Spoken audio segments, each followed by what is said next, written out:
എരുമേലി മഹല്ല് മുസ്ലിം ജമാഅത്തിന്റെ ആഭിമുഖ്യത്തിൽ വ്യാഴാഴ്ച വൈകിട്ടായിരുന്നു ചന്ദനക്കുട ആഘോഷത്തിന് തുടക്കമായത്. വൈകുന്നേരം 4 മണിക്ക് അമ്പലപ്പുഴ പേട്ട സംഘവും ജമാഅത്ത് പ്രതിനിധികളുമായി സൗഹൃദ സമ്മേളനം നടന്നു. തുടർന്ന് ചന്ദനക്കുട ഘോഷയാത്രയോടനുബന്ധിച്ചുള്ള പൊതുസമ്മേളനം ദേവസ്വം വകുപ്പ് മന്ത്രി കെ രാധാകൃഷ്ണൻ ഉദ്ഘാടനം ചെയ്തു. എരുമേലിയുടെ മതസൗഹാർദ്ദം രാജ്യത്തിനും ലോകത്തിനും മാതൃകയാണെന്ന് മന്ത്രി പറഞ്ഞു. ജാതിയുടെയും മതത്തിൻ്റെയും പ്രദേശത്തിൻ്റെയും എല്ലാം പേരിൽ മനുഷ്യൻ തമ്മിലടിക്കുമ്പോൾ അങ്ങനെ ജാതിയുടെയും മതത്തിൻ്റെയും പേരിൽ മനുഷ്യൻ തമ്മിലടിക്കേണ്ടവരല്ല എന്നുള്ള മഹത്തായ ഒരു സന്ദേശമാണ് ഈ എരുമേലിയിൽ നിന്നും നമുക്ക് ഉയർത്തിയെടുക്കാൻ വേണ്ടി കഴിയുന്നത്. ഇവിടെ നാനാമതസ്ഥർ ഒത്തുചേരുകയാണ്.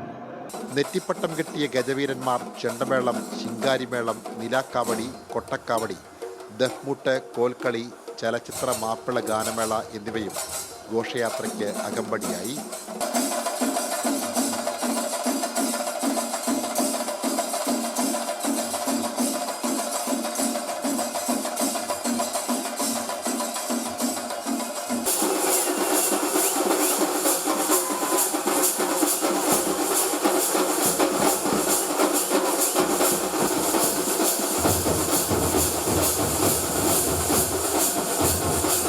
നഗരം ചുറ്റിയ ശേഷം പുലർച്ചെയാണ് ചന്ദനക്കുട ആഘോഷങ്ങൾക്ക് പരിസമാപ്തി കുറിച്ചത്.